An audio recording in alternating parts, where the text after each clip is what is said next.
श्रोताओं को, मित्रों को नमस्कार।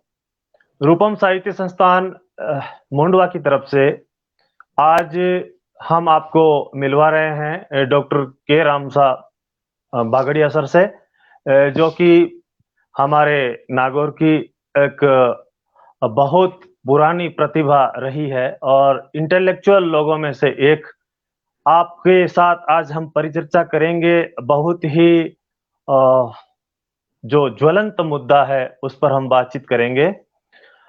जैसा कि कई दिनों से हम लोग अखबारों में पढ़ते आ रहे हैं, देखते आ रहे हैं और आज स्थितियां इस कदर कुछ पहुंच चुकी है कि हम विशेष रूप से अगर हमारे नागौर जिले को देखें तो नागौर जिले में पिछले कुछ अरसे से युवाओं में विशेष रूप से परिवर्तन का एक दौर नजर आ रहा है। कहा है किसी ने कि होने को बुलंदी के ख्यालात भी है, मालूम तरक्की के मुकामात भी है, लेकिन जितना सुलझा हुआ मिला है दिमाग, उतने उलझे हुए हमारे हालात भी हैं। एक तरफ के राम साहब जैसे इंटेलेक्चुअल लोगों की भी इस जिले में कमी नहीं है, युवा भी टैलेंटेड है। दूसरी तरफ हम देख रहे हैं कि नशा जो है वो पांव पसारता जा रहा है। तो इस नशा मुक्ति के अभियान की तरफ हम रूपम साहित्य संस्थान की तरफ से समय समय पर कार्यक्रम आयोजित करते रहते हैं और आज इसी कड़ी में हमारे साथ के राम साहब उपस्थित है। मैं साहित्यिक संस्थान रूपम संस्थान की तरफ से आपका हार्दिक अभिनंदन और इस्तकबाल करते हुए आपको आमंत्रित करता हूं सर अपने उद्बोधन के लिए। आदरणीय डॉक्टर के राम साहब बागड़िया सर। जय हिंद, गुड इवनिंग। देखिए भंवर जी साहब, जो नशे की ज्वलंत समस्या अभी हमारे युवाओं के सामने खड़ी है, उसमें सबसे पहला विषय है कि परिवार के अंदर और समाज के अंदर नशे से दूर जी रहना है। इसकी समझाइश की, शिक्षा की और स्व नियंत्रण की आवश्यकता है। अल्पायु के बच्चे जी जोश में, अज्ञानतावश देखा देखी विभिन्न प्रकार के नशों को शुरुआती में पकड़ में आ जाते हैं और एक बार नशे के पकड़ में आने के बाद फिर निकल पाना मुश्किल हो जाता है। तो बिल्कुल सबसे पहले तो ये हमें प्रयास करना होगा कि किस तरह से युवाओं को नशे से दूर रखना है। जैसे हम बिल्कुल। किसी धार्मिक स्थान पे जाते हैं, रामदेव जी के, तेजा जी के, या कोई मन्नत मांगते हैं या कोई प्रण करते हैं, कोई स्तुति करते हैं, तो वहां से शुरुआत जी करनी होगी कि मदर फादर जो हैं बच्चों को बचपन से ही ये सिखाएं कि भाई आप खेलो कूदो, जीवन का आनंद लो, मगर किसी भी प्रकार के नशे से दूर रहना है। दूसरा, बिल्कुल पहले परिवार में बहुत सारे भाई बहन होते थे जो एक दूसरे पे चेक एंड बैलेंस का काम करते थे। अब परिवार में बच्चों की संख्या एक या दो या तीन ही है, तो इसलिए ये आवश्यक हो गया है कि पेरेंट्स बच्चों के मित्र बने और उन जी पे नजर रखें। और जैसे ही पेरेंट्स को आभास हो कि भाई बच्चा कहीं न कहीं गलत दिशा में जा सकता है, तो उस चीज को छुपाएं नहीं, उस पर तुरंत घर में चर्चा करें, परिवार में, समाज में बिल्कुल चर्चा करें और इन अवगुणों के दुष्परिणामों के बारे में बालक को और उनके संगति वालों को ध्यान करवाएं। अब अगर लगता जी है कि नशे की लत एक सीमा से आगे बढ़ चुकी है, ऐसी स्थिति में केवल चर्चा से काम नहीं बनेगा, उसके लिए रेगुलर डी एडिक्शन का जो मैकेनिज्म है उसमें पेरेंट्स को बेझिझक जाना चाहिए। बालक को साइकोलॉजिस्ट, साइकेट्रिस्ट या नशा मुक्ति के डॉक्टर के पास ले जाएं, विषय पे चर्चा करें और डी एडिक्शन के जो विभिन्न पहलू हैं, दवाई एक चीज है, सहमत जीवन दूसरा है, निगरानी तीसरा है और बच्चे का फुली एंगेज रहना चौथा पहलू है। अधिकांशतः ये देखा गया कि ऐसे बच्चे जिनकी रेगुलर शेड्यूल नहीं है वो नशे के पकड़ में जल्दी आते हैं। अपने आसपास के परिवेश में मजदूरों के बच्चे जो रोज टिफिन लेके मजदूरी पे चले जाते हैं, दिन भर काम करते हैं, शाम को आते हैं, खाना खा के सो जाते हैं, उन पे ये आफत कम है। लेकिन जब बच्चे की रेगुलर शेड्यूल नहीं है, खास तौर से कोरोना पीरियड में जब शेड्यूल डिस्टर्ब हो गई, बच्चे खाली बैठे हैं, उनकी जेब में कुछ पॉकेट मनी भी है, तो इस तरह की लत पड़ने का रिस्क ज्यादा रहता है। तो पेरेंट्स ये इंश्योर करें कि बालक को पढ़ने वाला तो पढ़ाई के प्रति, खेत में काम करता तो उसको खेत अपने साथ ले जाएं, काम करवाएं, दुकान पे है तो दुकान पे साथ ले जाएं, काम करवाएं और उसे हमेशा अपनी कंपनी में रखें। अगर बालक अकेला नहीं रहेगा और एंगेज रहेगा और गेनफुल वर्क में एंगेज रहेगा और उसे क्रिएटिव सेटिस्फेक्शन मिल रहा है, तो ऐसी स्थिति में उसके नशे में फंसने के चांस कम होंगे, कम रहेंगे। परिवार के बाद दूसरा महत्वपूर्ण रोल आता है समाज का। सामाजिक गतिविधियां आयोजित करता है, शादी विवाह हैं, जमा हैं, बिल्कुल। उसके साथ साथ ये बीड़ा भी समाज को, सामाजिक संगठनों को और सिविल सोसाइटी को और जैसे आपका एनजीओ, इस तरह के एनजीओ को ये जिम्मेवारी लेनी पड़ेगी कि हम समाज में नशे के प्रति जागरूकता कैसे उत्पन्न करें, उसको चर्चा में कैसे लाएं और उसके एंटीडोट की स्ट्रेटेजी को कैसे इम्प्लीमेंट करें। उसके लिए कुछ अग्रणी पुरुषों को आगे आना होगा, एक संगठन स्थापित करना होगा और जो विभिन्न अवसर हैं वहां पर यह देखना होगा कि किस तरह से हम कमजोर पड़ रहे हैं। मैं शादी विवाह, जमा जागरण में जाता हूं तो वो थाली के अंदर गुटखा, बीड़ी, सिगरेट, कुछ जगहों पे इवन रोडा पोस्ट का पाउडर और अफीम ओपनली सर्व किया जाता है। वो बालक को एक टेम्पटेशन देता है और उसके प्रति जो झिझक है उसको कम कर देता है। सबसे पहले तो हमें ये निर्णय लेना पड़ेगा, जैसे कुछ गांवों ने, इनाना वगैरह ने लिया भी है, कि भाई हम सार्वजनिक रूप कहीं भी थाली में डाल के बीड़ी, सिगरेट, गुटखा, तंबाकू, अफीम फरमाइश नहीं करेंगे। जी। किसी को अगर लेना है तो अपने घर से लाए और एक अलग जगह पे बैठ के ले। एक समय था जब बुजुर्गों के सामने बच्चे कभी भी बीड़ी सिगरेट नहीं पीते थे। बिल्कुल। वो झिझक अब गुटखे ने खत्म कर दी है और इवन महिलाएं, युवा लड़कियां, वो भी गुटखे से शुरुआत करती है। मन की, शरीर की जो पावनता है, पवित्रता है,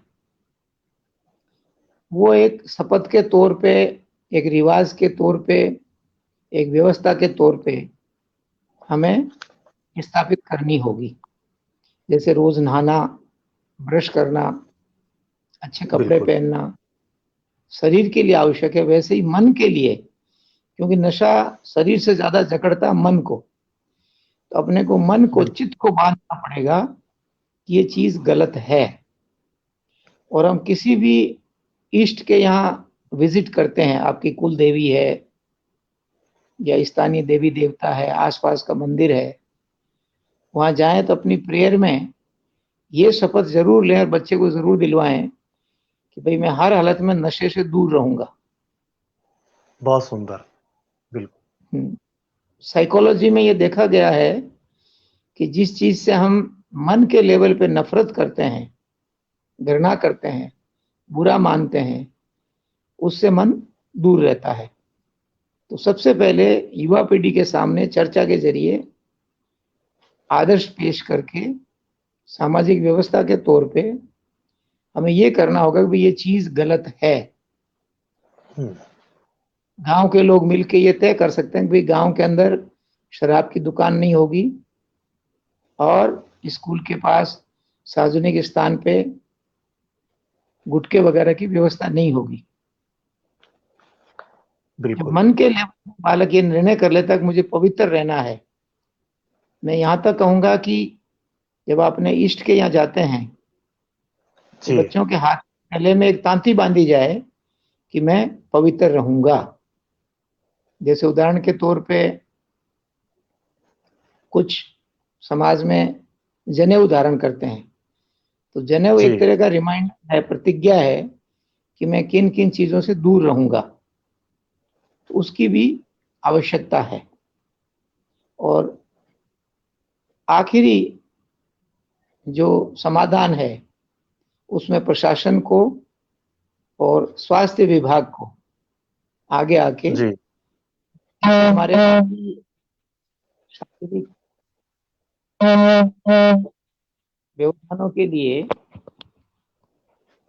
हॉस्पिटल में वार्ड बने हुए हैं, वैसे ही बिल्कुल।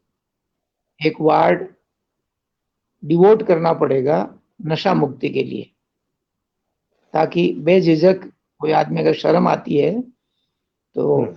एनोनिमसली वहां जाके भर्ती हो जाए और वहां उसका मेडिकेशन शुरू हो जाए। और बिल्कुल। इसके लिए स्वास्थ्य विभाग को, प्रशासन को, आपके माध्यम से मैं जिलाधीश और जिला अधीक्षक और जिला स्वास्थ्य मुखिया को ये निवेदन करना चाहूंगा कि वो इस चीज का कॉग्निजेंस लें और सामाजिक तौर पे स्थापित करें कि भाई ये हमारी व्यवस्था है इस चीज को इरेडिकेट करने के लिए।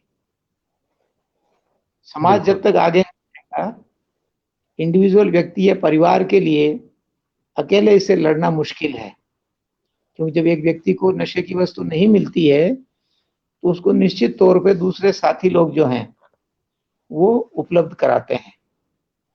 बिल्कुल। कानून में भी व्यवस्था तो है, एनडीपीएस एक्ट में किसी के पोजीशन में अगर ड्रग्स मिलती है तो एफआईआर दर्ज होती है, लेकिन सामाजिक बहिष्कार अभी भी नहीं है।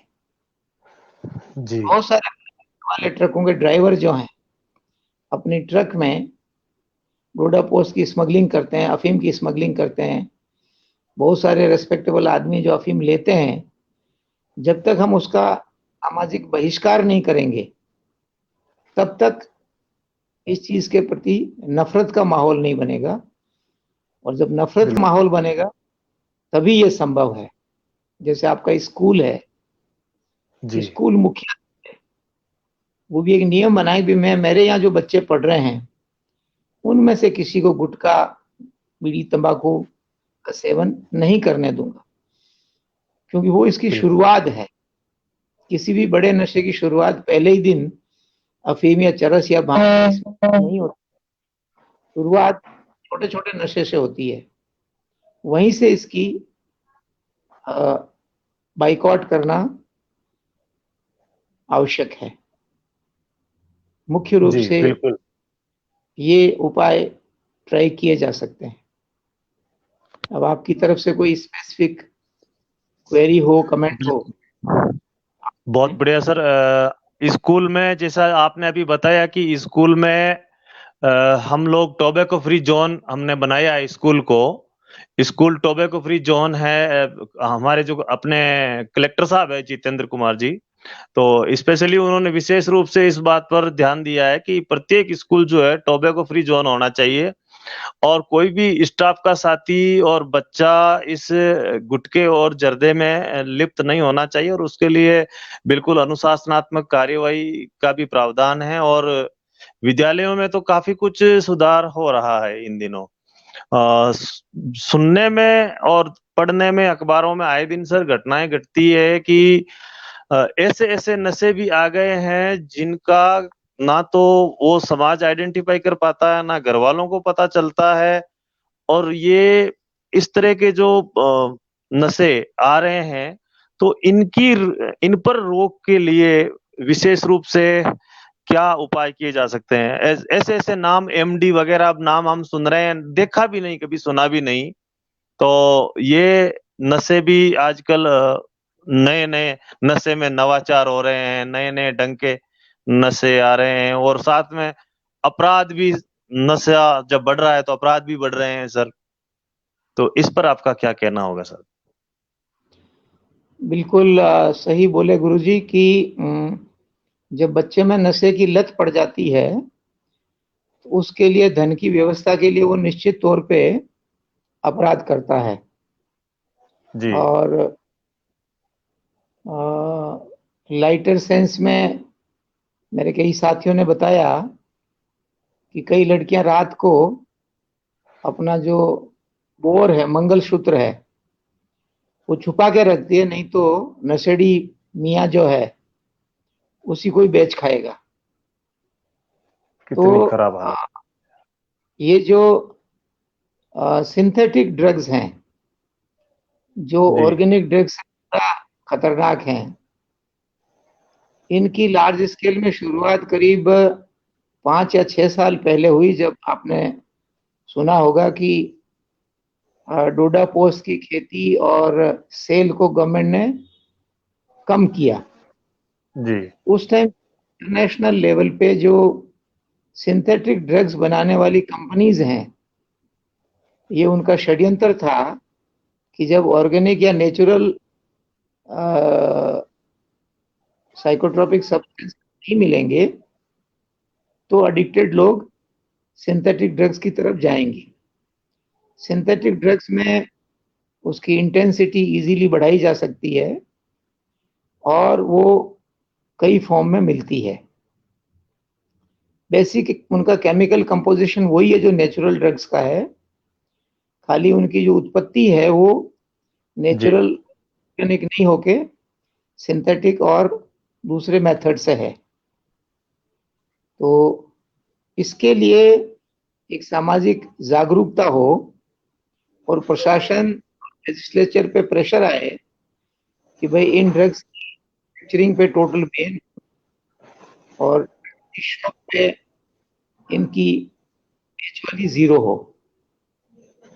जैसे नेचुरल डोडा पोस्ट अफीम के ऊपर जब्त किए जाते हैं, मुकदमे किए जाते हैं, वैसे ही जो शॉप्स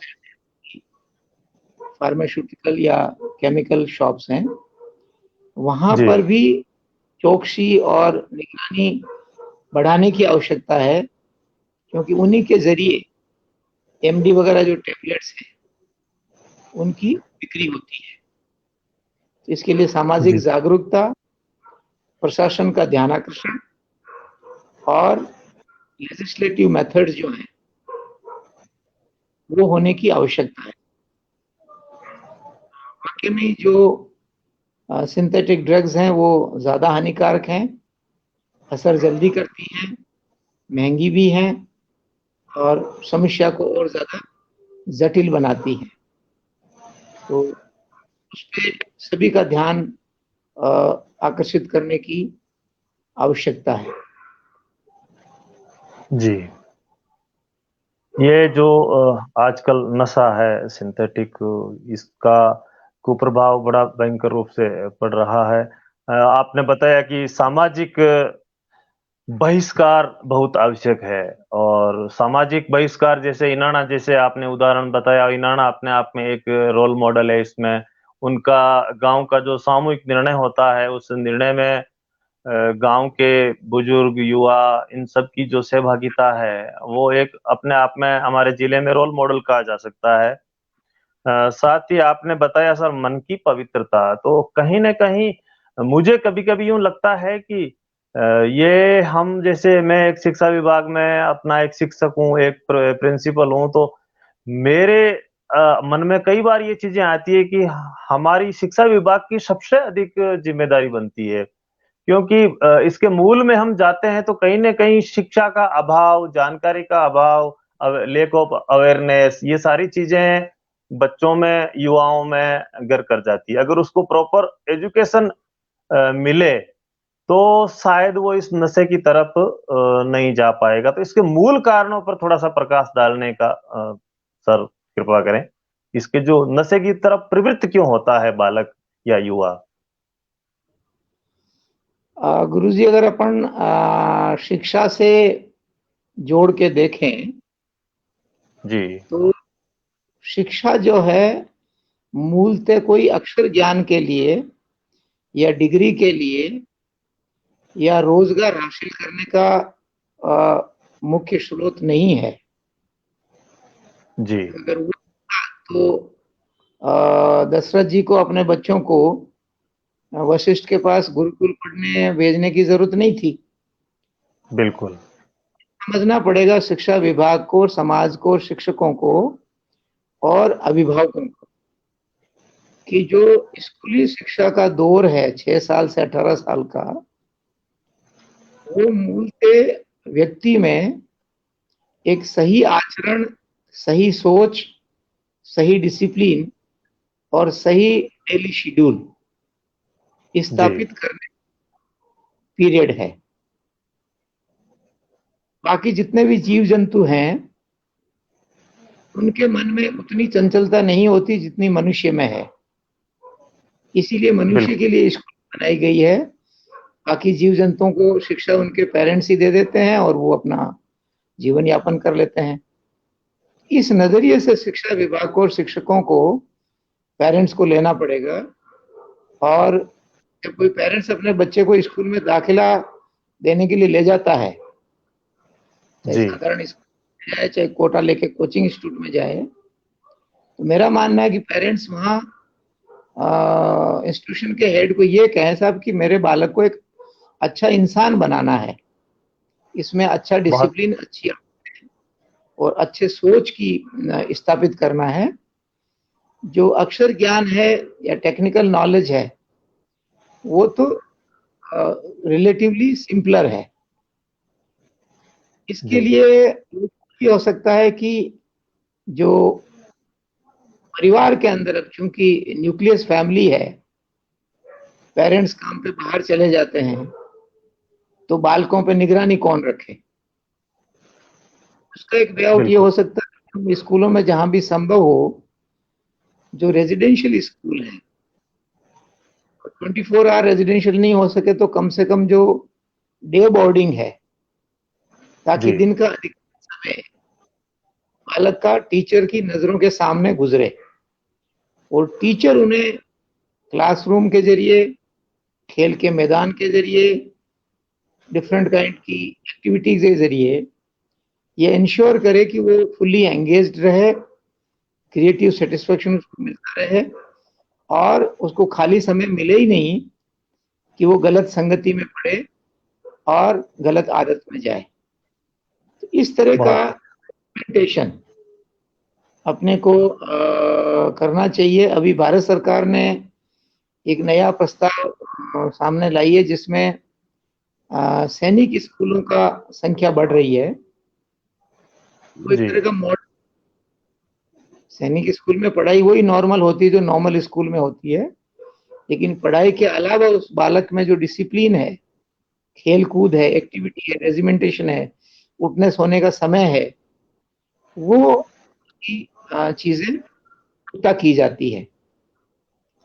तो उसी बिल्कुल, परिप्रेक्ष्य में हमारी जो समस्त स्कूलें हैं उनको भी ये बीड़ा उठाना पड़ेगा कि जब एक बालक क्लास में एडमिशन ले लिया और जिस दिन वो 12 साल बाद 7 साल बाद टीसी लेके जाता है, उस दौरान ये इंश्योर करना कि बालक की जो आदतें हैं, उसका जो नजरिया है पवित्रता का, उसका जो शुद्धता का डेली शेड्यूल है, वो रेजिमेंटेशन भी हम बालकों में स्थापित करें। और यहाँ मैं एक चीज थोड़ी कड़वी कहना चाहूंगा कि जी आप भी टीचर हैं, मैं भी पार्ट टाइम टीचर हूँ। टीचर्स को कम से कम ये शपथ लेनी पड़ेगी, जैसे मंदिर के पुजारी को शपथ लेनी पड़ती है भाई कम से कम वो मांस मदिरा का सेवन नहीं करेगा, वैसे ही बिल्कुल टीचर टीचर हूँ मैं, बीड़ी, सिगरेट, पान मसाला, शराब, अफीम का सेवन नहीं करूंगा, क्योंकि पवित्र बिल्कुल आदमी को पवित्रता के लिए बाध्य कर सकता है। जो खुद ही अंदर से कमजोर हो वो फिर दूसरों को पवित्र नहीं बना सकता। यही बात बिल्कुल ये लागू पेरेंट्स पे। बहुत सारे पेरेंट्स हैं जो खुद किसी न किसी प्रकार का नशा करते हैं। उन जी पेरेंट्स को फिर बच्चों को ये कहने का कोई हक नहीं बचता कि तुम नशे से दूर रहो। और निश्चित तौर पे आज हमारी चर्चा का विषय जो गंभीर प्रकार के नशे उनके प्रति है, मगर जी यहाँ मैं एक कहूंगा कि जो मन की जो माठ है, जो लिमिट है, जो बंधन है, उसकी टूटने की शुरुआत छोटे नशे से होती है। गुटखा हो बिल्कुल सकता है, हो सकती है, पान मसाला हो सकता है, बियर हो सकता है।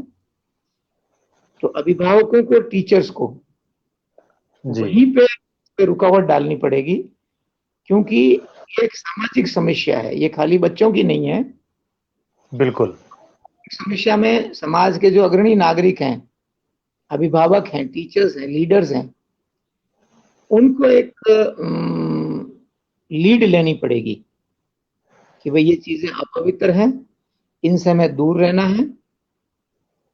आज से 50-70 साल पहले जब देश आजाद हुआ तो एक आम जी नागरिक के रोज की दाढ़ी कमाना और 2 जून का खाने की व्यवस्था एक विषय था।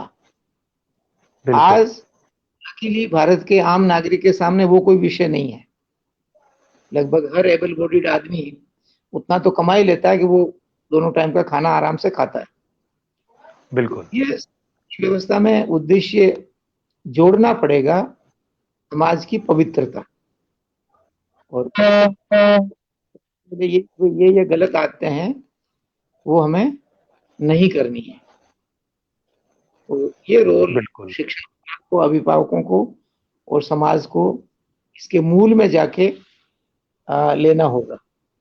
एक चीज इसमें मैं ऐड करना चाहूंगा कि जब कोई लत पड़ जाती है जी या एडिक्शन हो जाता है, आदत पड़ जाती है, तो उसको उसमें से निकालने के लिए एक कंपैक्ट मॉड्यूल या व्यवस्था हमें इवॉल्व करके इम्प्लीमेंट करनी होगी।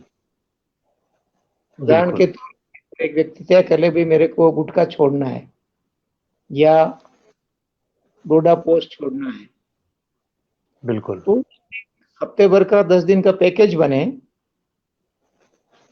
नशे की जो लत है वो बेसिकली बॉडी में जब हम नशा करते हैं तो एक्स्ट्रा एड्रेनलिन रिलीज होती है, किसी जी प्रकार का आलस है, कंसंट्रेशन नहीं हो रहा है, काम करने का मन नहीं बन रहा है, तब वो आदमी नशे से टेम्परेरी अपने माइंड के एनर्जी को एक्सीलेटर प्रदान करता है। तो हमें उसका अल्टरनेटिव एक्सीलेटर मुहैया कराना होगा, और बेस्ट एक्सीलेटर है फिजिकल एक्सरसाइज। बहुत बढ़िया सर आप अगर 10 बच्चे अपने स्कूल के इकट्ठे कर लीजिए जो किसी प्रकार का नशा करते हैं, और आप चाहते हैं कि आज कम से कम एक दिन ये नशा नहीं करें, तो मैकेनिज्म ये हो सकता है कि उनको दिन भर पढ़ाई में और फिर 3-4 घंटे खेल में व्यस्त रखें, व्यायाम कराएं, वर्जिश कराएं, पसीना निकालें, उस पसीने से जो केमिकल्स जनरेट होते हैं फील गुड के, जी इसको डोपामिन भी कहते हैं। अफीन में भी जी वही केमिकल, इसको फील गुड बोलते हैं, जिससे भूख अच्छी लग जाती है, आप तरोताजा फील करते हो, कंसंट्रेशन बढ़ जाता है। तो सेम डोपामाइन बिल्कुल केमिकल होता है जब आप फिजिकल एक्सरसाइज करते हैं, और आप उसको फिजिकल एक्सरसाइज के बाद खाना खिला के सुला दीजिए, तो आप देखेंगे भाई आज का दिन बिना किसी से हाथ लगाए निकल गया। तो ऐसी बहुत राउंड द क्लॉक व्यवस्था अभिभावक, अध्यापक, प्रशासन और समाज मिलकर अगर शुरू करें, क्योंकि जब कुछ लोगों का नशा आप ये व्यवस्था के जरिए छुड़वा देंगे, जिसने नशा छोड़ दिया वो रोल मॉडल बनेगा, भाई मैं नशा बिल्कुल करता था अब मैंने छोड़ दिया, उससे दूसरों को भी प्रोत्साहन मिलता है। बिल्कुल किसी चीज को लर्न करने के बेसिकली दो तरीके होते हैं, एक होता है किताब पढ़ के लॉजिक के जरिए, एक होता है दूसरे को देख के अनुसरण करने के लिए। छोटा बच्चा बिल्कुल जब चलना सीखता है, हंसना सीखता है, बोलना सीखता है, खेलना सीखता है, तो वो किताब पढ़ के नहीं सीखता, वो दूसरे बड़े बच्चों का अनुसरण करके सीखता है। ये जो अनुसरण की शैली है, वो माहौल, वातावरण हम लीडर्स को, बच्चों को देना होगा। जिसने नशा छोड़ दिया उनकी फिर स्कूल में विजिट हो, वो अपनी लाइफ स्टोरी नरेट करें, उसके बेनिफिट्स बिल्कुल बताएं। जैसे उदाहरण के तौर पे आजकल बहुत सारे लोग खरनाल या रामदेवरा पैदल जाते हैं। अब दुर्भाग्य है कि पैदल जाने वाले में जो साइकिल पे बहुत सारे लोग मध्य प्रदेश से आ रहे हैं, वो खुद ही अफीम बेचने जी का धंधा करते हैं और रास्ते में नशा करते हैं। हाँ ऐसे केस सामने आए जी, तो कम से कम वहां ये जोड़ा जाए कि भाई आप एक ऐसा संघ बनाओ जो नशेड़ियों को ले जाएगा और हफ्ते भर के लिए पैदल जाएगा। उसको रामदेव जी मिले नहीं मिले, तेजा जी से बात हो नहीं हो, लेकिन ये इंश्योर करें कि उस हफ्ते भर के दौरान वो खूब पैदल चलें, खाना खा के सो जाएं, उन पर चौकसी रखी जाए और वो नशे के हाथ नहीं लगाएं। तो मेरा मानना है कि अगर 7 दिन भी किसी को अपने नशे से दूर रख लिया तो वो एक बहुत बड़ी शुरुआत हो जाएगी। क्योंकि नशे के मामले में शुरुआत करके उसकी कनेक्टिविटी को काटना एक बहुत बड़ा पहलू है। एक बार कट जाएगा फिर अच्छी शुरुआत हो बिल्कुल जाएगी। तो ये प्रयास भी किए जा सकते हैं। काम कठिन है, लेकिन ये एक ऐसा काम है जिसमें अपने पास कोई विकल्प नहीं है कि करें कि नहीं करें, क्योंकि ये तो करना पड़ेगा, नहीं तो संपूर्ण समाज खोखला हो जाएगा। रिसेंट पास्ट में कई लोग जो मैं जानता हूं, उनके बच्चों में ये समस्या पैदा हुई है। कुछ बच्चों ने सुसाइड भी किया है, कई क्राइम कर रहे हैं, और ट्रक में डोडा पोस्ट लाने वाले जब पकड़े जाते हैं तो बहुत सारे लोग मेरे संपर्क में आते हैं, साहब छुड़वा दीजिए। उससे ऐसा लग रहा है कि समाज में इसके प्रति एक जो नॉलेज तो है, हर कोई बात करता है ये नशा है, गलत है, लेकिन व्हाट इज नेक्स्ट, बिल्कुल तो नेक्स्ट आयाम है, उसको जो काटने की प्रक्रिया है उसको भी हम धरातल पे शुरू करें। जैसे मान लीजिए आपका मुंडवा में स्कूल है, तो आप मुंडवा के 150 जो जी जागरूक नागरिक महिला वगैरह हैं, उनसे बैठ के चर्चा करें, और ज्यादा नहीं तो कम से कम ये शुरुआत करें कि भी हम शादी विवाह अवसर मौसर जागरण में थाली के अंदर गुटखा, बीड़ी, सिगरेट, डोडा पोस्ट, उसमें बड़ी सिगरेट नहीं अफीम रखेंगे नहीं बिल्कुल रखें। तो एक मैसेज जाएगा कि एक पॉजिटिविटी में शुरुआत हुई है। शुरुआत तो माइंड पॉजिटिव डायरेक्शन शरीर की शुद्धता की पॉजिटिव डायरेक्शन के लिए एक प्रिकर्सर का काम करेगा, अगर दूध का काम करेगा। बिल्कुल जी, और बहुत कोई ही आप? शानदार सर आपने तो एक एक चीज को खोल करके अच्छी तरह से व्याख्यायित किया है और इसमें एक चीज उभर करके सामने आती है कि ये एक सतत प्रक्रिया है और हम सबको सम्मिलित रूप से समाज, परिवार, प्रशासन सब लोग मिलकर के अगर हम कोई न कोई मुहिम चलाएंगे तो जरूर हम इस नशे से मुक्त हो सकते हैं और नशे मुक्ति की अवधारणा को पुष्ट होते हुए देख सकते हैं। बातों ही बातों में नशा एक मित्रता होती है और एक टसन सा होता है, बच्चे इकट्ठे हो जाते हैं और नशा शुरू हो जाता है और छोटे से शुरुआत होती है और फिर एक दिन वो बच्चा इतना एडिक्ट हो जाता है कि फिर छोड़ने के लिए, जैसा आपने बताया कि छोटे-छोटे आपने उपाय बताए, तांती बाँधना, अपने इष्ट देव के यहाँ संकल्प लेना, ये चीज़ें बिल्कुल इसको आध्यात्मिकता के साथ जोड़ करके, मन की पवित्रता के साथ जोड़ करके देखी जाए और हमें छोटे-छोटे संकल्प लेकर के इस काम की शुरुआत की जाए, तो निस्संदेह हम एक उज्ज्वल समाज की परिकल्पना कर सकते हैं। चूँकि मन की पवित्रता बहुत बड़ा एक चेतनागत विषय है और कहते भी हैं कि देह देवालय है और जब मुँह में गुटखा भरा हुआ होता है तो एक उसकी इमेज जो बनती है सर, वो भी बड़ी खतरनाक सी बनती है। जैसे मैंने एक सिस्टम कर रखा है, लोगों को काफ़ी कड़वा लगता है कि मुँह में गुटखा भर के कोई अभिभावक मेरी स्कूल में आता है तो मैं उसको बाहर जाकर के थूक करके मुँह धोने के लिए कहता हूँ और फिर कहता हूँ अब बाद में बात करेंगे हम लोग, पहले ये गुटखा थूक करके आओ। ये समस्या आपने बताया कि बच्चों का भी एक तरफ़ा दोष नहीं है। अभिभावक कई मैंने देखे हैं कि वो बच्चों से गुटखा, पाउच वग़ैरह ये मंगवाते हैं। तो अभिभावकों को भी जागरूक होने की बड़ी आवश्यकता है। शिक्षक है, अभिभावक है, सोशल जो सामाजिक संगठन है, जैसे आप जैसे वरिष्ठ लोग अपने अनुभव शेयर करेंगे, लोगों के साथ बातचीत करेंगे और आज की हमारी जो चर्चा है, ये बहुत सारे कमेंट्स भी आ रहे हैं और अच्छे-अच्छे कमेंट्स आ रहे हैं और ये कमेंट्स जो आ रहे हैं, ये उन बुद्धिजीवी लोगों के कमेंट्स हैं। लेकिन हम सब हमारी एक सर पता नहीं मुझे कभी-कभी लगता है कि जो बुद्धिजीवी और जो इंटेलेक्चुअल लोग होते हैं अ, उनकी एकता में कहीं न कहीं कमी होती है। उनका बुद्धिजीवियों का संगठन क्यों नहीं बन पाता है? और नशा करने वालों का संगठन, मित्रता इतनी जल्दी बन जाती है और बुद्धिजीवी अपने-अपने तरीके से खींचे-खींचे से रहते हैं।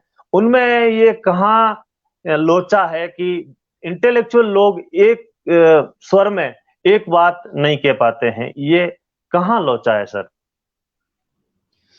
देखिए, इसमें 3 बातें हैं। एक तो संगठन के लिए हायरार्की और जी, स्ट्रक्चर अनिवार्य होता है।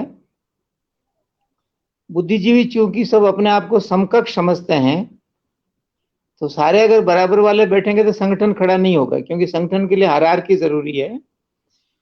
किसी जी, को लीड लेना पड़ेगा, बाकियों को उसे लीडर स्वीकार करना पड़ेगा। किसी जमाने में भारत के गांव में जी, बौद्ध धर्म की एक बहुत बड़ी विशेषता है इक्वालिटी। तो थोड़ा सा ज्ञान आदमी हासिल कर लेता है, फिर वो किसी से अपने आप को कम नहीं समझता। कई जगह हम जाते हैं, वाद विवाद होता है, तो चाहे उनके ज्ञान में 20 और 80 का फर्क हो, फिर भी वो तर्क करते हैं। बिल्कुल। तर्क जब वो समझदार व्यक्ति की बात को स्वीकार नहीं करते, उसकी काट बताते हैं। हुँ, इसका वे आउट ये है कि एक तो जो भी आप चर्चा करके संगठन बनाएं, उस संगठन में लाइक माइंडेड लोगों को ही लें, क्योंकि किसी भी काम के लिए बहुत सारे बुद्धिजीवियों की जरूरत नहीं है। बिल्कुल। ज्यादा आवश्यकता फॉलोवर्स की है, अनुयायियों की है, जो अनुशासन में डिसाइडेड मार्ग पे रेडी हो। जी,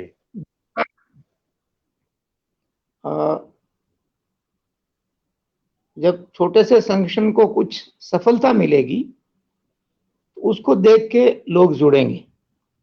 अगर अपन खाली लॉजिक देंगे आप जुड़ जाओ, वो लॉजिक बहुत देर चलता नहीं, क्योंकि 5 मिनट आगे जाके आदमी दूसरा लॉजिक लगा लेता है। तो इसलिए बिल्कुल सर। अनुकरणीय वातावरण स्थापित करने के लिए आपका जो छोटा सा संगठन है, उसके जो अनुयायी हैं, उनका बड़ा महत्व है।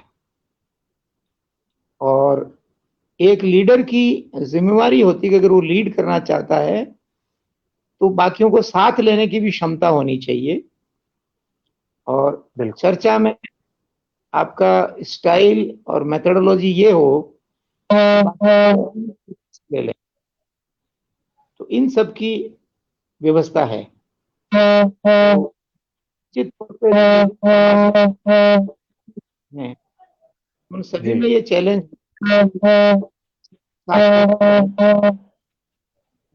सेम चैलेंज आपको इस विषय में मिलेगा कि बुद्धिजीवी एक प्लेटफॉर्म पे बैठेंगे नहीं, एक दूसरे की मानेंगे नहीं, एक दूसरे को फॉलो नहीं करेंगे। वो एक नेचुरल मनुष्य जाति की विडंबना है। तो आप अपने संगठन को हायरार्किकल ऑर्डर में खड़ा करें, उसमें जी अनुयायियों पे जोर दें, डिसिप्लिन पे ज्यादा जोर दें, एक दूसरे की बात को इज्जत करने को ज्यादा जोर दें। जी और ये पहला प्रस्ताव ना रखें कि भाई आज हम अगर नशे की चर्चा करेंगे और मुंडवा के 100 आदमी बैठे हैं, तो हमने ये 3 आदमी तय कर दिए, वो स्टडी करके आएंगे, अपनी बात कहेंगे। जी हम लोग इनकी बात को काटेंगे नहीं, उसमें कोई खुलासा चाहते हैं तो मांग लेंगे, बाकी बिल्कुल। उनको मानेंगे। मैं आपको यहाँ उदाहरण देना चाहूंगा जी कि हमारे सामने 2 बहुत बड़े संगठन हैं। एक अंतर्राष्ट्रीय लेवल का है कैथोलिक क्रिश्चियंस का, जो टॉप में पोप है और नीचे उनके आर्क बिशप, कार्डिनल्स, बिशप, जी ब्रदर सिस्टर्स, ये सब हैं। उनका हायरार्किकल सिस्टम है। तो ऊपर वाले ने जो निर्णय दे दिया, उसको नीचे वाला कभी भी क्रॉस नहीं करेगा। उसी तरह का दूसरा संगठन भारत में आरएसएस का है। आरएसएस में जब एक सीनियर आदमी कहीं पे अपनी बात कहने आता है, तो वो अपनी बात कहेगा, बाकी लोग सुन लेंगे, उसमें मनन करेंगे। आनंद करें। उसकी बात के दौरान हर एक को खड़ा होकर ये कहने की परमिशन नहीं है कि साहब ये तो ऐसा नहीं, ऐसा होना चाहिए। आप जिस जिले से आ रहे हैं, जिस पृष्ठभूमि से आ रहे हैं, जिस समाज से आ रहे हैं, या पूरा राजस्थान मारवाड़ ले लो, हमारे जी गांव कस्बों की संरचना क्या है, कोई भी मीटिंग होती है तो हर व्यक्ति बोलने को उतावला है। बिल्कुल। और अगले की बात जब शुरू होती तो माइंड की संरचना यह है कि उसकी बात पूरी सुने बिना ही इसकी काट क्या हो सकती है, ये मैं कैसे बोलूं, हाँ उसके हाँ लिए उसके अंदर बेवकूफी पैदा होती है। बिल्कुल। आप एज ए टीचर बच्चों को समझाएं कि भाई अगर तुम्हें ज्ञान का संचय करना है तो गुड लिसनर बनो, अच्छा सुनने की बेहतर। आदत डालो। क्योंकि अच्छे बिल्कुल। लिसनर बनोगे तभी तो और सुनोगे और आपका ज्ञान का भंडार बढ़ेगा। आप खुद ज्यादा बोलोगे तो आपका भंडार कहां बढ़ा, वो तो आप अपने वाला बांट रहे हो जो भी आपके पास है, आपकी संचित पूंजी तो निसंदेह। नहीं। इसलिए समझदार बिल्कुल। व्यक्ति है जो बेवजह बोलता बहुत कम है, सुनने पे ज्यादा जोर देता है। तो इस काम के लिए भी जो संगठन खड़ा करोगे, उसमें जो प्रिलिमिनरी नियम्स या कायदे होंगे, उसमें ये आपको जी डालना होता है। जो इस रास्ते से सहमत है वही जुड़े, और सहमत है फिर बेवजह इसकी काट नहीं करनी है। बिल्कुल। और ये बात किसी में नहीं, बहुत जगहों पे लागू होती है। आपने मान लीजिए एक माता जी का जागरण रखा, उस परिवार ने बेचारे ने खर्चा किया, वो जागरण देने वाली टीम को बुलाते हैं। हम्म। खाना खाने के बाद हर व्यक्ति कोशिश करता है कि उस संपूर्ण जागरण की, उस देवी की, उसकी स्तुति की जो बातें हैं उसकी हम्म। मैं काट, तो फिर कोई मकसद तो हल हुआ ही नहीं, तो 0/0 बिल्कुल। हम्म। तो ये भी एक आयाम या बंधन आपको डालना पड़ेगा कि भाई एक बार हम डिस्कस करके सेट कर दिए, ये ग्राउंड रूल्स हैं, इस पे हम सब जी। सहमत हैं, अब इसमें कोई काट की जरूरत नहीं है। हम्म। अगर नशा छोड़ना है, उसके लिए 10 दिन कोई डी एडिक्शन में जाना है तो जाना है, बिल्कुल। उसके खिलाफ बोलने की जरूरत नहीं है। इस तरह का किया जा सकता है। भारत में संविधान हालांकि व्यक्ति को इंडिविजुअल फ्रीडम देता है, सोचने की, बोलने की, आचरण की, व्यवहार की, धर्म की, विचारधारा की, जी लेकिन छुपा हुआ बंधन है कि वो आजादी अगर आपको सही मायने में उपयोग में लेनी है तो कहीं ना कहीं आपको अपने मन के ऊपर बंधन डालना पड़ेगा। और इसीलिए शास्त्रों में कहा गया है कि अपने मन के ऊपर जो नियंत्रण है, जिसे स्व अनुशासन कह सकते हैं, जी। वो बहुत है और वही सबसे मुश्किल है। दूसरों पे विजय पाना आसान है, चीजें इकट्ठी करना आसान है, लेकिन स्वयं के मन की चंचलता पे नियंत्रण जो है, ये एक बहुत बड़ा कठिन काम है। काम है। तो वो भी हमें शिक्षा के जरिए, पेरेंटल गाइडेंस के जरिए, सामाजिक चर्चा के जरिए उसको कहीं न कहीं इम्प्लीमेंट करना पड़ेगा। साउथ में मठों की व्यवस्था है, नॉर्थ में कल्चर नहीं है। मंदिर जी। में हम सब जाते हैं, बैठ के आ जाते हैं, वहाँ कोई एक रूपता नहीं होती। मठ के अंदर एक मठ के लीडर्स की हायरार्की होती है और जो सीनियर्स तय कर देते हैं, बाकी सब उसको फॉलो करते हैं। तो ये पहलू भी आपको सामाजिक विषयों में, चाहे मृत्यु भोज की बात हो, चाहे दहेज की बात हो, चाहे नशे की बात हो, चाहे रोड पे रफ ड्राइविंग की बात हो, उनमें लागू करनी पड़ेगी कि भाई हमें डिसिप्लिन का लेवल बढ़ाना होगा। बिल्कुल। आजादी का मतलब ये कतई नहीं होता है कि हम मनमाने ढंग से आचरण करें और जो मन में आए वो करें। आजादी एक जिम्मेदारी है, एक दायित्व है। तो आजादी को तो एक जिम्मेदारी के तौर पर संविधान ने जो भी हमें अधिकार दिए हैं, वो एक उसके साथ साथ हमारे कर्तव्य भी हैं सर। तो जैसा आपने बताया कि वो एक नैतिक आधार पर हम लोग हमारा जीवन, हमारी जीवन शैली को अपना लें, तो सारे जो समाधान हैं वो हो जाते हैं। और इंटेलेक्चुअल लोगों का एक मंच पर आना या एक ही विषय या बिंदु पर सहमत होना, ये थोड़ी सी एक विडंबना है। और इंटेलेक्चुअल लोगों की बातों को सुनना और सुनकर के मनन करना, अब जैसे अलग अलग नशा है, मेरा नशा है इंटेलेक्चुअल लोगों के साथ बातचीत करना और उनकी बातें सुनना। तो मुझे अच्छा लग रहा है, मुझे लग रहा है कि आप बोलते ही जाओ और मैं सुनता ही जाऊं, सुनते ही जाऊं। इतना आनंद आ रहा है। आपका जो एक अनुभव है सर जीवन का, ये जीवन अनुभव एक तो मुझे लगता है कि कहीं न कहीं युवा हमारे बुजुर्गों के पास बैठ करके उनके जीवन अनुभवों को सुनना नहीं चाह रहा है, या ये टीनेज ऐसी होती है कि जो मैं सोचता हूँ वही सही है। तो बुजुर्गों के पास खजाना भरा पड़ा है सर। जैसे अब आपके पास कोई बैठ करके घंटा आधा घंटा चर्चा करे, तो मैं समझता हूँ कि 50 पुस्तकें पढ़ने से ज्यादा वो बेहतरीन होगा। सीधा सीधा एक अनुभव की बात है। तो बुजुर्गों के पास भी काफी चीजें ज्ञान के हाथी के रूप में हैं। उनके पास बैठ करके इंटेलेक्चुअल जो बुजुर्ग हैं हमारे, जो सेवानिवृत्त आप जैसे वरिष्ठ प्रशासनिक अधिकारी रहे हैं, तो क्यों नहीं हम लोग आपका लाभ लें, आपके अनुभवों का लाभ लें। एक तो हम 50 किताबें मैनेजमेंट की पढ़ करके फिर आगे इतनी मातापोड़ी करके और फिर कोई काम करें और उसकी लीड करें, और एक डायरेक्ट आपसे सीधा सीधा हम अनुभव जो जीवन आपने जिया है, भोगा है, यथार्थ को जिया है और उससे हम ले लें। तो इस बारे में बुजुर्ग और युवा इनका जो एक कम्युनिकेशन गैप कह सकते हैं, इसके बारे में क्या कहना है सर आपका? देखिए, एक एक्सपेरिमेंट आप स्कूल में कर सकते हो। जी सर। आमतौर पे हमारे समाज में और स्कूल में व्यवस्था में जो ज़्यादा बोलता है, ज़्यादा लीडरशिप करता है, ज़्यादा पंचायती करता है, उसको महत्व दिया जाता है। जी। वो अपनी जगह है।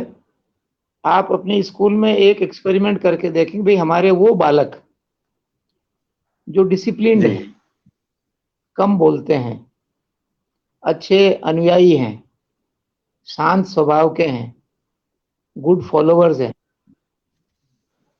उनको सेलेक्ट करके उनको भी इनाम दीजिए। तो बालक के बिल्कुल। मन में ये होगा कि नेता बनना, ज्यादा बोलना, चौधराट करना, ऊंचा देखना, यही सब कुछ जीवन की उपलब्धि नहीं है। समाज को एज ए संगठन व्यवस्थित रूप से संचालन करने के लिए अनुयायी की, शांत स्वभाव की, फॉलोवर की, नियमित जीवन वालों की भी उससे ज्यादा आवश्यकता है। जब हम एनकरेज करना शुरू करेंगे उन लोगों को कि भाई ये शांत स्वभाव का है, अनावश्यक तर्क वितर्क नहीं करता है, दूसरों की बात मानता है, इररिलेवेंट तर्क नहीं देता है, वो एक बहुत बड़ी अच्छाई है। उनको जी हमें पुरस्कृत करें। जैसे कई सामाजिक प्रोग्राम होते हैं, मैंने देखा भी, मैं कार्ड देख रहा था ताऊसर का, जी। उसने वार्डपन से लेके और एमएलए तक और प्रधान तक कोई 50 की लिस्ट बना ली और कार्ड में नाम अच्छा। लिख। जी अब उन 50 के अलावा मान लो 500 और सामान्य नागरिक आ रहे हैं, उनको मैसेज यूं जा रहा है कि यार जब तक तेरे पास कोई रैंक नहीं है तब तक तो कुछ है ही नहीं, काउंटिंग नहीं जा रहा है कि फॉलोवर बनना, अनुयायी होना, बात मानना, डिसिप्लिन में रहना, शांत स्वभाव का होना, ये तो कोई उपलब्धि नहीं है, जबकि ऐसा जी। नहीं है। अब अगर एक बॉक्स में कुछ राउंड शेप की मान लीजिए 100 बॉल्स डालें, तो उनमें आपस में स्ट्रॉन्ग बॉन्डिंग तभी होगी जो उनके बीच में खाली जगह वैक्यूम है उसमें भी कोई स्ट्रॉन्ग एडिजिव होगा। जैसे क्या बात है। मारवाड़ी में के ऊपर गोली नहीं टिकती है, हम्म। तो अभी आज क्या कर रहा है, गोलियां गोलियां बनाने में लगा हुआ है। अब गोली पे गोली टिकती है। समाज कैसे यार, एकता कैसे यार, एक दूसरे की माने कौन, और माने नहीं तो कोई भी मुहिम आगे कैसे बढ़े। बिल्कुल। मुहिम आगे तभी बढ़ती जब उसमें सिंक्रोनाइजेशन और साइनर्जी होती है, यानी कि सभी एक दिशा में बढ़ रहे हैं और एक ही स्पीड से बढ़ रहे हैं। बिल्कुल। एक दिशा में एक ही स्पीड से तभी आगे बढ़ेंगे जब एक दूसरे की बात को अनुसरण करेंगे। जी इस विषय की भी मेरे ख्याल से अभी भी स्कूलों में एक सब्जेक्ट है, मॉरल साइंस। बिल्कुल। मॉरल का मतलब कोई ज्यादा ईश्वर से, धर्म से लेना देना नहीं है। मॉरल का मतलब है वो वैल्यूज जो अनुकरणीय है, जो समाज के लिए अच्छे हैं। जी उसमें ये भी एक विषय है कि अनुशासित होना, शांत स्वभाव का होना, बेवजह दूसरे की बात को नहीं काटना, और समाज जिस दिशा में जा सकता है उसी में साइनर्जी कंट्रीब्यूट करना। क्योंकि जब ये परिपाटी की फाउंडेशन बनेगी तब युवा पीढ़ी जो है बुजुर्गों को जो है सुनेगी, क्योंकि वो सुनने का एक रिवाज बनेगा। और जो सुनने का माहौल है वो एक्चुअली बुजुर्गों के पहले घर के अंदर ही आता है। तो कई सोशियोलॉजिकल कारण है जिस कारण से घर के अंदर ही जो है बीवी हस्बैंड की नहीं सुन रही है, बहू सास की नहीं सुन रही है, बेटा बाप की नहीं सुन रहा है, फिर बाहर जाके तो क्यों सुनेंगे। तो बिल्कुल। ये जो सुनने की आदत है और किसी को अपने से सुपीरियर, सीनियर, बड़ा स्वीकार करने की जो बात है, उसको रोजमर्रा के आचरण में हमें डालना होगा। और उसके लिए कई सामाजिक व्यवस्थाओं को भी रीस्ट्रक्चर करना होगा। जैसे पहले बारात में पैदल पैदल जाते थे तो बुजुर्ग आगे चलते थे, बच्चे पीछे थे। बिल्कुल। अब जब से डीजे और डांस आ गया, वो डीजे आ गए, डीजे के बाद बच्चे डांस कर रहे हैं, बुजुर्गों को तो कहीं नंबर ही नहीं आ रहा है। बिल्कुल। समझता है उसमें कहीं न कहीं जो है